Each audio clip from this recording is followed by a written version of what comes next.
Yes, my people. So today I'm going to speak uh, about the plan. I got this document a while back ago and I shared it, and it's written by Dr. Carol from Canada on how there's a plan to create what is called a militarized Dinka government. Militarized Dinka government. And a lot of people are going to hear this and they'll just curse me. And that's the fact. It's what's going to happen. And we can see it now, militarized. We have an army, a government army. When you have the government army, it's pure. There's a specific army that is just Dinka, completely Dinka. Then you have the allies that are taken, which are the Nuer fighters, whom their general are hired and given money to be part of the government. Then you have maybe the Shuluk army separately to be hired to work for the government. So basically there's no unified army or unified police. And how this thing is working is, one of the great advice that was given to Kir before, in his fears, he had an advisor called Tooth Cow. And what Tooth Cow told him, I want to teach you how Sudan used to govern itself before. And how to make this happen is, we have to make sure anybody who want to come to you have to eat in your hand, basically in his hand. So which means, and how did that happen? That's when now all the money, a lot of South Sudanese think the oil money belong to them. But the oil money don't belong to them. When the money come, it goes, our national bank or the central bank of South Sudan is always empty. The money is divided in Dubai or it's divided before it landed and it enters in specific people. So I'm taking you off topic. Militarized Dinka government. It did not get into my mind until when I went to Juba to do my first concert. I was going to do a peace concert and I was really excited. And what happened to me? I was beaten at night. And as I was beaten, and the reason I was beaten, I was not beaten because I did anything wrong. The guys beat me literally because I was a Nuer. That's it. Because I was speaking Nuer. And that's why they beat me. And so as they beat me and I fainted, and when I blacked out, because I was talking to them, guys, you're representing our country. Why would you beat me because I am Nuer? Why? They keep on beating me. So one guy kept talking at the back, said like, this is not the time to kill Nuer. The time to kill Nuer will come. So when I came back to my senses, and I told the guy, and I spoke in Dinka, so you know what happened when I spoke in Dinka and Agar. So there was an Agar guy there, so they almost fought among themselves to say, is Amenanya, But one of the coolest things that actually made me gain hope, that even though the people were so tribal, who has this agenda to militarize the country and all the resources to just be managed by one tribe. There was one guy, and this guy, even when I was being beaten all through, he comes and does a salute and he put his foot down hard. Sir, this is not right. This young man has done nothing. Why are you beating him? So they tell him, Tiba, and they tell him, Yamin do, head. He goes to the side. And then from there he will talk and say, what we're doing is not right. This guy has done nothing. And then that was a Dinka guy who was so strong. And he would say, sir, what we're doing is not right. This young man has done nothing. So on the back of my ground, to hear at least there's a South Sudanese guy at the back screaming that. And the beating continued until I black out. So check what happened. When I was getting beaten, the national security came. So the national security people came and stopped and said, what's happening? So this guy told the story. Oh, we've been chasing This young man in the morning is very rude and we finally got him. He almost crushed one of our soldiers. So they created a story. And the national security guys started beating me also. But when I say I'm an Meninyan, and a Meninyan Monja, Meninyan Agar, that stopped everything. One guy started listening to me, who's from national security, who had a higher ranking. And he told me, why are you beaten? So I told him my side of the story. And you know what he said? He said, Emmanuel, I'm really sorry for what happened. You know, you've done nothing. And they gave me protection and guard me. Since that day when I was in Juba, for all that time, they assigned security men to look after me until I left Juba.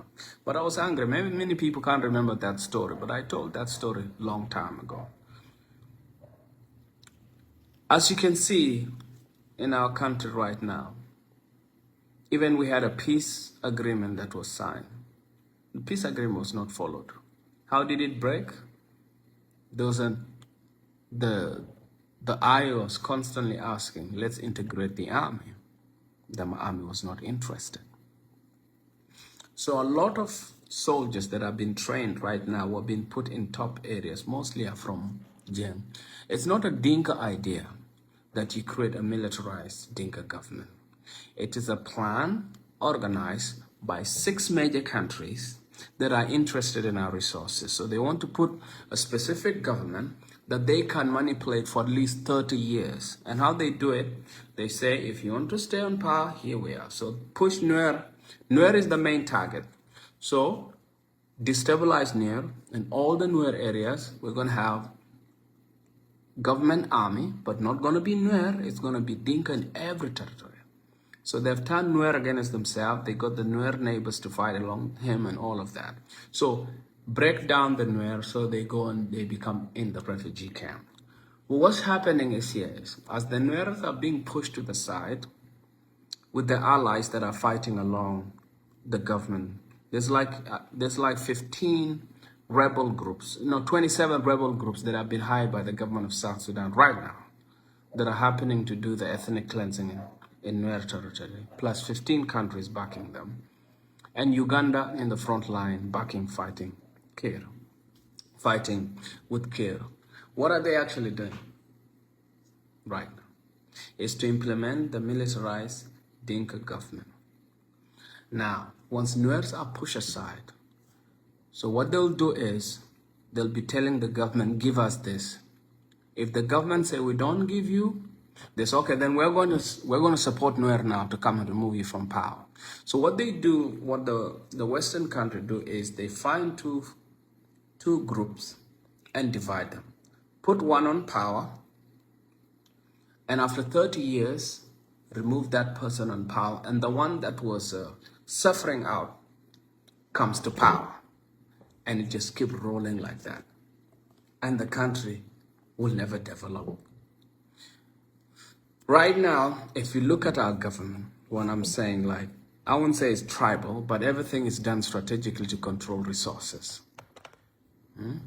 I'm giving you a case, my case, why I'm saying like this is militarized tribal government. I had land in Juba, my own land, and I put my brothers there and I left.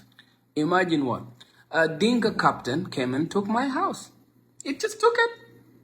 What do? The judge is a Dinka. The head of the police is a Dinka. The president is a Dinka. Yeah? So you go to court and fight your case. How do you win? How do you win? And somebody else call you, oh, how do you win? You can't.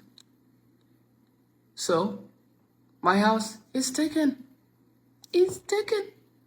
So now look at that. Some of you just say, Jal, you're like this. That is a true fact. My house is there. If I come to Juba, I'll go and show you where that house is. So we left it.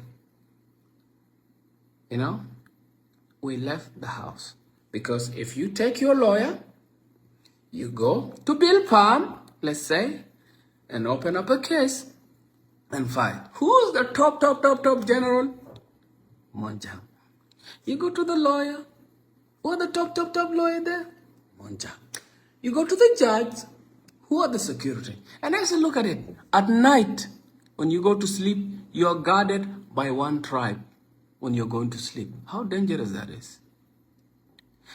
But now you tell this to somebody who's eating, who's enjoying the money right now, a South Sudanese who's benefiting from this situation. They'll curse me. Whether they are Nuer or Shuluk or Dinka, they say, Jal, you're tribal. No, those are one. But someone with a hungry belly, who's not benefiting, who's outside, or who has his money on his own pocket, would probably see what I'm doing. Would offer here. I'm not a tribal person. But if you kill my people, you discriminate us. What do you expect us to do? What's the natural thing a person do? Yes, what will happen from now on, because there's been a plan in place that is being implemented, and there are people supporting that plan to happen. So the government is heavily armed. They arm their tribe. They have the money. They get the ally. What is the target?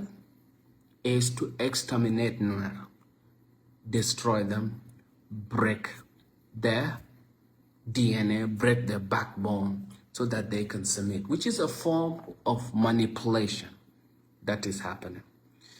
Now, where I come from, in the village, in the wild, these people have never seen a gunship before in a place called Mayandit.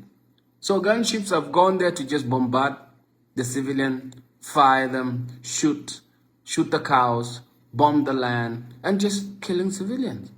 Because that's what's happening. The entire Nuer land, we're getting bombarded. The good thing I know about life is you will not finish the 3 or 4 million Nuer. At least some of them are going to survive. Some of them would survive. Let me tell you a story. What is called the universal balance. There was a fish. This fish was put in a place, in a aquarium in a house. And that fish is a very rare fish. And it's a female. It's been locked there. Guess what happened?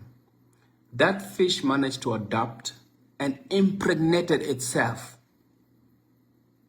Impregnated itself, started producing.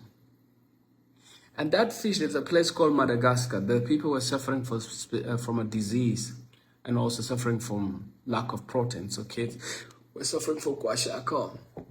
And when that fish was present there, it began to reproduce itself. So this type of fish does not need a male.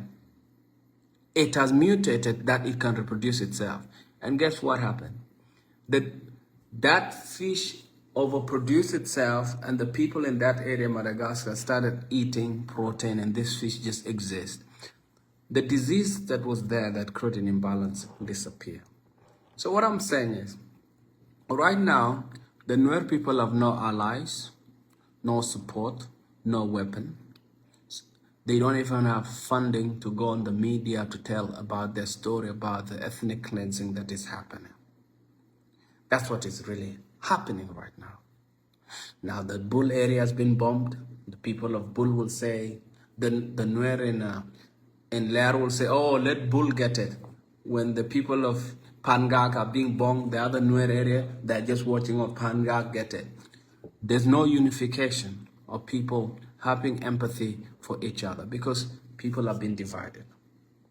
Now, in real sense, when situations are tough, now a lot of Dinka are watching. They don't know. Whatever is happening to Nuer, after they are done with them, that same tribal person will come to you. They'll come for you, they'll not leave you.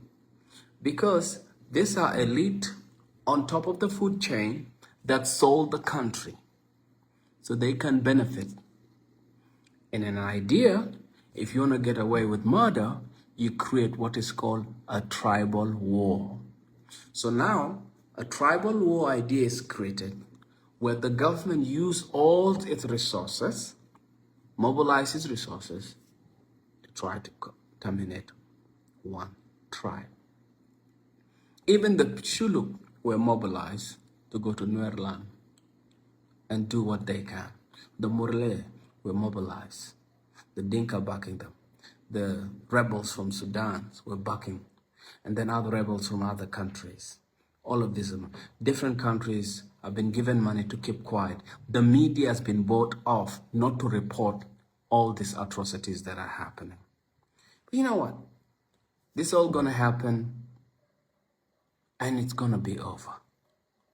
It's just going to find its rhythm. Soon, next 6 months, 7 months, government find its upper hand. One thing they don't know is, Nuer people are very stubborn. Very stubborn.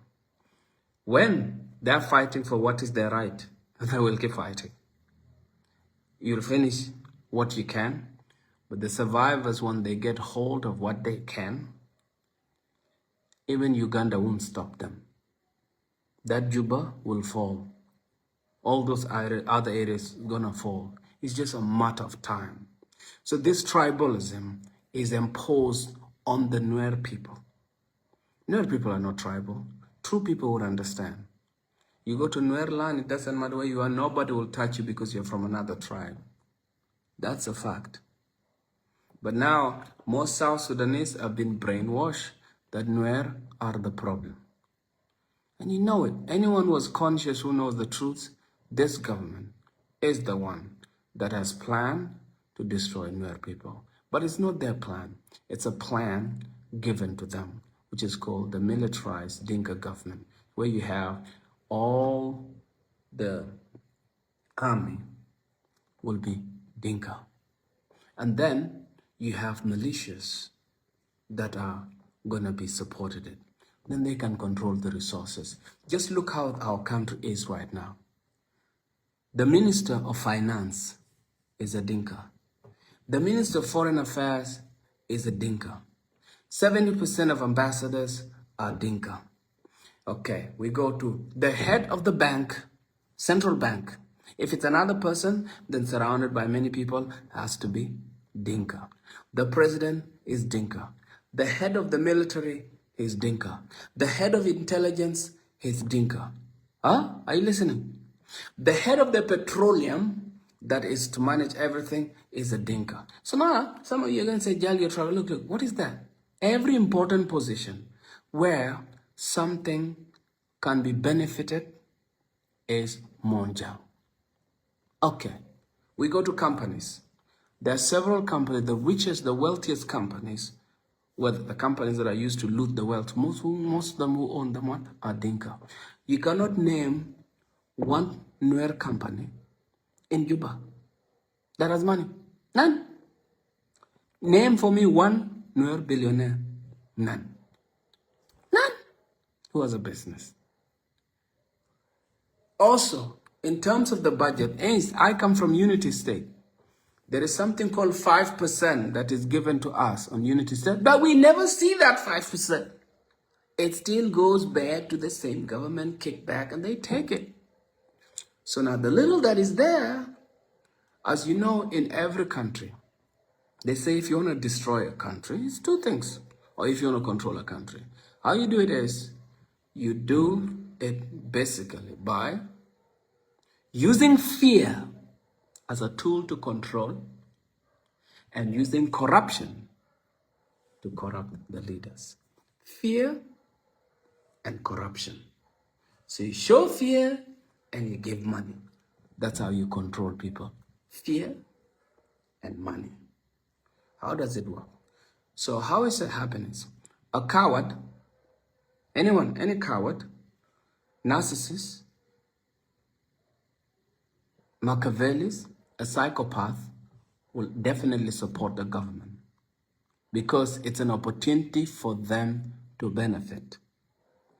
But a normal human being who has normal conscience, who will see this is totally wrong, they will object the government.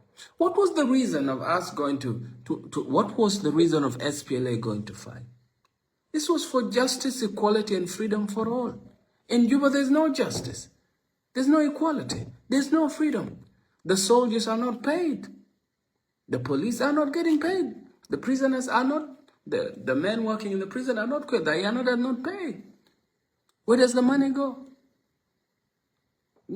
In fact, us being under Arabs is much even better than us being under Kir right now.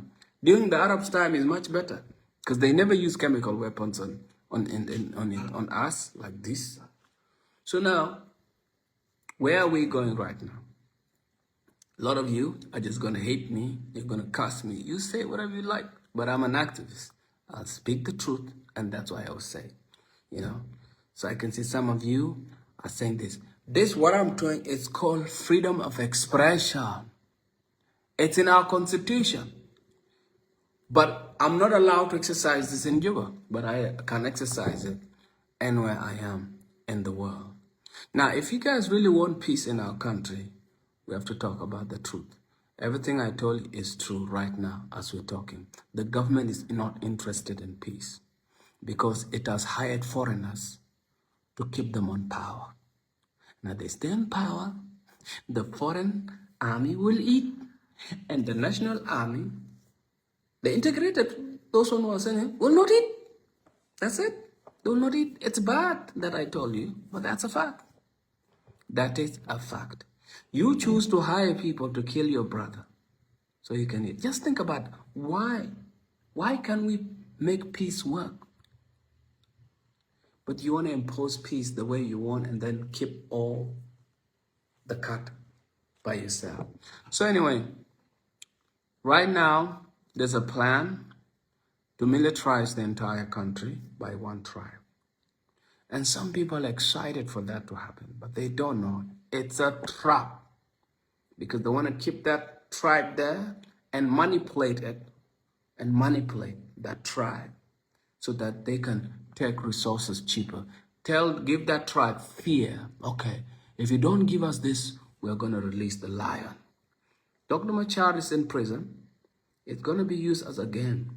Okay, negotiation is happening right now. Our country is selling out every important part because they're afraid.